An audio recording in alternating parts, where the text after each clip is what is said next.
मंगलमय पूजनीय संत समाज, सम्माननीय भक्त सज्जनों, भक्तिमयी श्रद्धा मूर्ति माताओं बहनों,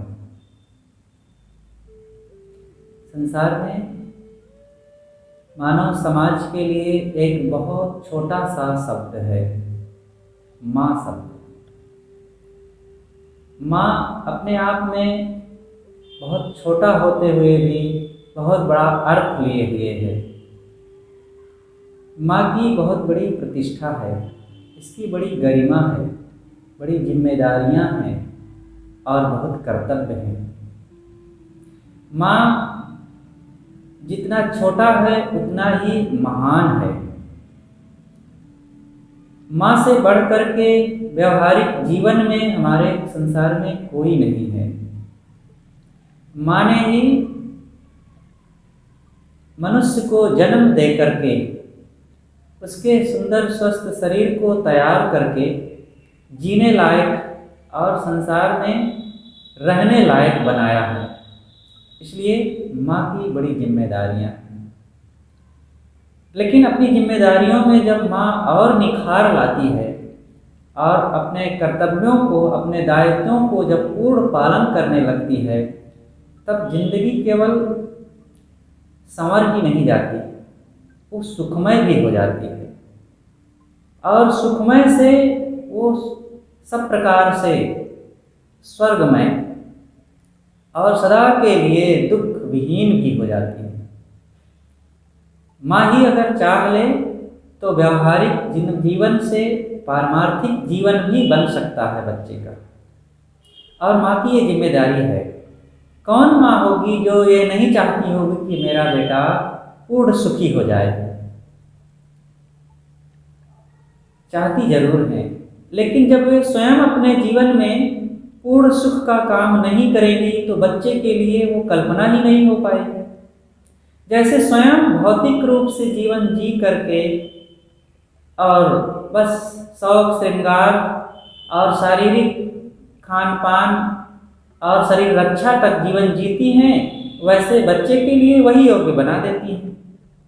माताओं के लिए अपने कर्तव्य हैं, अपने व्यक्तिगत जीवन के लिए, और फिर वही कर्तव्य अगर वे बच्चों के लिए पालन करती हैं तो फिर माताओं का भी और बच्चों का भी जीवन मंगलमय हो जाता है। अधिकतम नारियां अपने आप को भूल करके शरीर को ही सब कुछ मानकर श्रृंगार के दलदल में फंस गई हैं।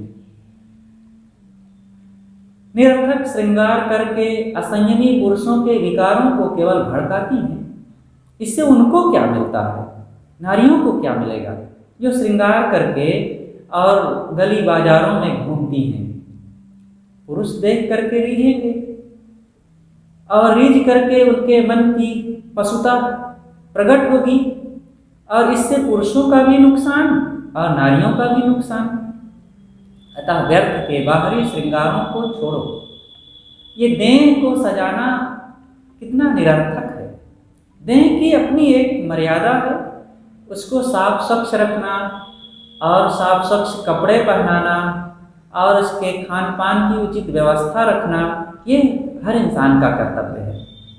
यही इंसानियत है। मनुष्य होने के नाते हमें ये सब तो करना ही पड़ेगा कि इसको कपड़े, आवास आदि से व्यवस्थित रखें। लेकिन मनुष्यता यही नहीं है।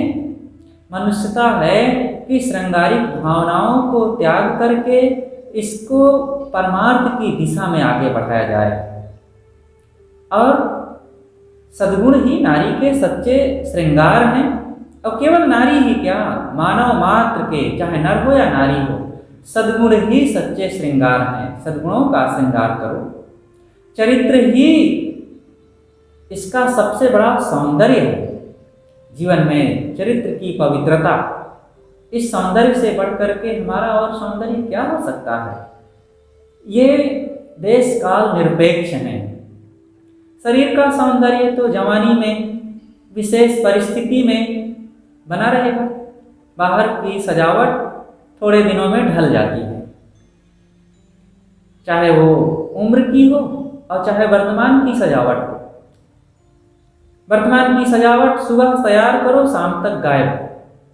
और उम्र की सजावट अपनी किशोरावस्था से प्रौढ़ावस्था तक, थोड़े दिन 10-20 साल, और बीच में बीमारी आ गई और कुछ कारण हो गया तो बीच में ही सब खस्ता। लेकिन 30 भय तब खीस भय, ये जवानी 30-35 तक अधिकतम रहती है। अब इसके बाद तो शरीर का ढीला ढाला होना निश्चित है। तो जीवन में चरित्र का जो सौंदर्य है और पवित्रता का जो सौंदर्य है वो सदैव रहता है, पूरा जीवन रहता है, जीवन के बाद भी रहता है। आज भी माँ सीता, गार्गी, अपाला, घोषा या कोई भी विदुषी महापुरुष देवियाँ रहीं या पुरुषों में रहे जो लोग, उन सब का जीवन कितना महत्वपूर्ण, कितना प्यारा, और आज भी वे स्मरणीय हैं, जपनीय हैं और उनके कर्तव्य अनुकरणीय हैं। मुख का शील भाव और प्रसन्नता ही आपकी लालिमा है। शीलवान रहें, सदैव प्रसन्न रहें सुख दुख में, ये आपकी जो दिव्य लालिमा है वो बहुत सबको आकर्षित करेगी। दिव्य गुण ही आपकी सुगंधी है। सेवा परायणता, हाथों से सेवा परायण रहें, यही आपका कंगन है। अतः माताओं बहनों, सादगी, सरलता, स्वच्छता, स्नेह, संतोष आदि का अति सुंदर श्रृंगार ग्रहण करो और एक सुंदर सभ्य समाज का निर्माण करो। आप जगत जननी हैं, आपसे ही संसार में मानव समाज का इतिहास तैयार हुआ है, आपने ही मनुष्य सभ्यता को जन्म दिया है। इसलिए हमारी सभ्यता बर्बाद ना होने पावे, उसके लिए आपकी जिम्मेदारियां सदा रही हैं, आज हैं और सदा रहेंगी। चाहे भले परख नली में बच्चे पैदा किए जाएं, लेकिन बिना माता के वे बच्चे पशु ही रहेंगे। तो पशुओं की आवश्यकता नहीं है, आज पशुओं की कमी नहीं है। खूब मत्स्य पालन, मुर्गी पालन, पशुपालन हो रहे हैं, लेकिन एक मनुष्य का निर्माण, सच्चे इंसान का निर्माण नहीं हो रहा है। इसीलिए मनुष्यों की भीड़ होते हुए भी कहा जाता है आज जनसंख्या इतनी बढ़ गई है कि समाज में बड़ी अव्यवस्था फैल रही है।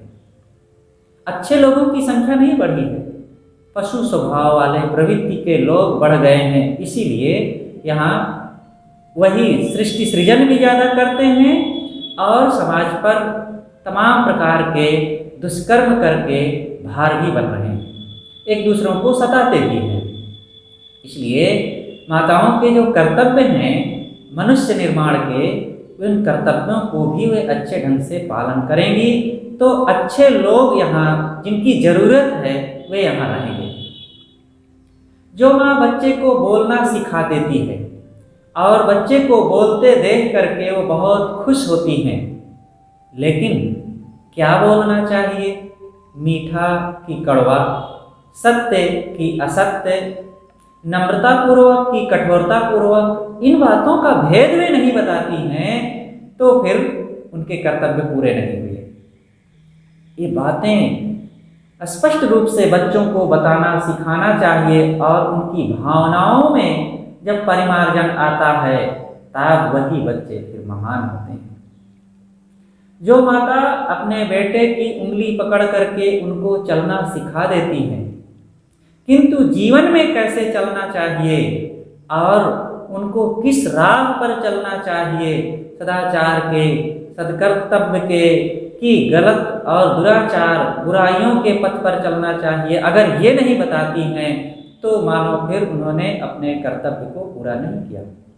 इसलिए माताएं बच्चों को यह भी बतावें कि बेटा इस राह पर चल करके जीवन बर्बाद होता है, इन कर्मों को करके जीवन दुखमय हो जाता है, इस पथ पर चल करके जीवन आनंदमय होता है और ऐसे कर्म करके सब समय तुम सम्मान और स्वाभिमान का जीवन जी सकोगे।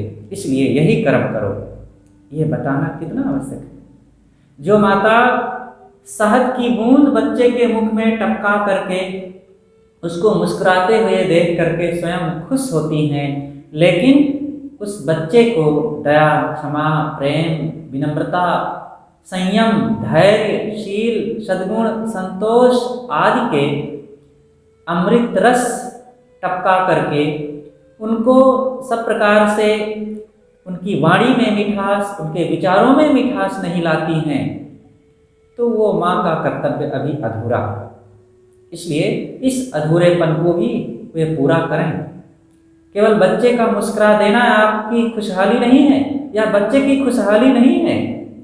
बच्चे का सब समय आनंदित रहना ये माँ की जिम्मेदारियों पर आधारित है। और वो बचपन से ही बच्चे को बतावे, एक एक कर्मों पर उसकी निगरानी रखे।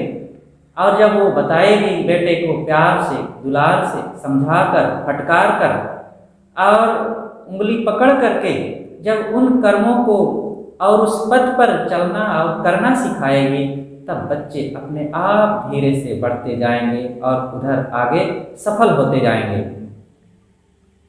माँ गुरु भी है बच्चे की, वो जन्मदात्री है तो गुरु भी है, वो मित्र भी है। इसलिए माँ की जो जिम्मेदारियां हैं वो बहुत है। इसलिए तो माँ का गुणानुवाद सभी मनुष्यों और विद्वानों ने बड़े ही मुक्त कंठ से गाया है। माँ की जो प्रशंसा है, ये माँ की जो जिम्मेदारियां हैं, माँ के जो कर्तव्य हैं, अगर वो कर्तव्यों का पूर्ण पालन करती है तो फिर किसी गुरु की जरूरत नहीं है। वो व्यवहार तो बताएगी ही, अध्यात्म का भी पूर्ण कर्तव्य निभाएगी और बच्चे को वो व्यवहारिक से पारमार्थिक, आध्यात्मिक और पूर्ण कल्याण की दशा में भी पहुंचाने की जिम्मेदारी है। जो नहीं स्वयं कर सकती है वो दूसरे ऐसे योग्य, जैसे माँ जब अंग्रेजी नहीं पढ़ा सकती है तो दूसरे टीचर से पढ़वाती है, गणित नहीं पढ़ा सकती है, भूगोल नहीं पढ़ा सकती है तो अन्य अध्यापक रख देती है, ट्यूशन लगा देती है।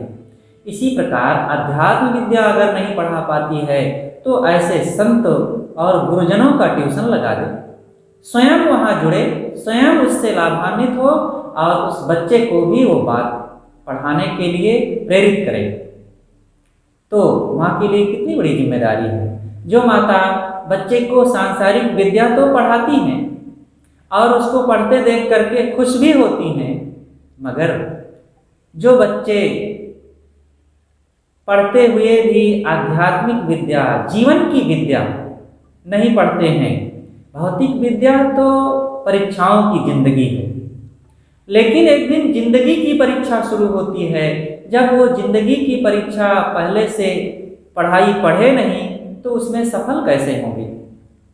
इसलिए माताएं केवल स्कूल की, कॉलेज की ही विद्याएं ना पढ़ा करके जीवन की विद्या भी बच्चों को पढ़ावें। और वह विद्या जब वो पढ़ा देगी तब बच्चे की नींव मजबूत हो जाएगी और नींव मजबूत हो जाने पर फिर चाहे जितना ऊंचा मकान तैयार किया जाए फिर उसमें कोई कमजोरी नहीं होती है। अगर नींव ही कमजोर है तो फिर बच्चा बढ़ गया, आगे भी अगर भौतिक जगत में विकास कर लिया है और किसी पद पर सम्मानित भी हो गया है तो वहाँ वो 2 नंबर का काम करेगा, वहाँ दूसरों को ठगेगा। इसीलिए तो आज डॉक्टर, मास्टर, इंजीनियर, वकील हो करके भी वे बदनाम हैं और नेता हो करके भी वे घूसखोर कहलाते हैं, क्योंकि जब अच्छे माँ द्वारा उनको संस्कार नहीं मिलेगा तो वे अच्छे पद पर पहुँचने के बाद भी उन्हीं बुराइयों को जीवन में अपनाएंगे। अच्छी माँ से वो संस्कार ना पाने के बाद भी साधु हो करके भी वे गलत साधु कहलाते हैं, गलत इंसान कहलाते हैं। इसलिए माँ का कर्तव्य है कि वो बच्चों को शुरुआत से ही उनकी नींव को मजबूत करने पर ध्यान रखे और यह काम घर में रह करके अपने गोद में बैठा करके खिलाते, उठाते, बैठाते, प्यार करते, बात करते, ये बातें सिखाई जा सकती है। जो माताएं रात दिन ऑफिस का चक्कर लगाएंगी, जो माताएं स्वयं बाहर दिन भर भटकती रहेंगी, बच्चों को किसी अनाथ आश्रम में पालन करवाएंगी या स्वयं फुर्सत नहीं है, दूसरे लोगों के पास बच्चे पड़े रहेंगे, तो माँ अपने बच्चे को कैसे संस्कार दे सकती है। इसलिए माताओं, आप माँ हैं तो उस जिम्मेदारी को समझें और उसको अपने जीवन में निभाएं। जो माता बच्चे का शारीरिक विकास देखते हुए आध्यात्मिक विकास और चारित्रिक विकास पर ध्यान नहीं देती है, वही बच्चा आगे चल करके सच्ची शांति का अनुभव नहीं कर सकता। इसलिए शारीरिक विकास हो, इसके साथ साथ उसका आध्यात्मिक विकास भी हो, इस पर भी सब ध्यान रखें। जो माताएं बच्चे के मन में बचपन से ही भूत प्रेत के संस्कार डाल देती हैं, वो बच्चे को पंगु बनाती हैं। इसलिए उनको अच्छे संस्कार दें और किसी ढंग से भटकने वाला और मनमानी चंचल उद्दंड बन करके वो सर्वत्र भटकते रहेंगे तो उनके जीवन में संस्कार कैसे मिलेंगे, वे आगे कैसे बढ़ सकेंगे। इसलिए ज़रूरत है कि वो पंगु ना बने, विचारों में कमज़ोर ना बने, चरित्रहीन ना बने और किसी ढंग से मिथ्या भूत प्रेत कल्पनाओं में भटकते ना रहें, बल्कि उनको अच्छे संस्कार मिलें, उनके जीवन में सब प्रकार से भौतिक उन्नति हो, कल्याण की दिशा में आगे बढ़ें और उनका जीवन सब प्रकार से मंगलमय हो। यही मानव समाज के उत्थान का यही साधन है और सब प्रकार से वो अपने जीवन को कल्याण की दिशा में आगे बढ़ावें और संयम सदाचार का निर्माण करके आध्यात्मिक और व्यावहारिक उन्नतियों में आगे बढ़ें। अपनी बातें मैं यहीं पर समाप्त करता हूँ और उन सभी माताओं बहनों से विनम्र निवेदन करता हूँ कि हमें अपने जीवन में सब प्रकार से उज्जवल जीवन जीने के लिए, मंगलमय जीवन जीने के लिए वो प्रेरणाएँ देती रहें और हम खुद अपने जीवन को सत्पथ पर चलने के लिए निरंतर अग्रसर करते रहें। यही सभी संतों गुरुजनों की प्रेरणा रही है और यही सभी विचारवान नर नारियों की सीख रही है। अपनी बातें यहीं पर मैं अब समाप्त करता हूँ। बोलिए सतगुरुदेव की जय।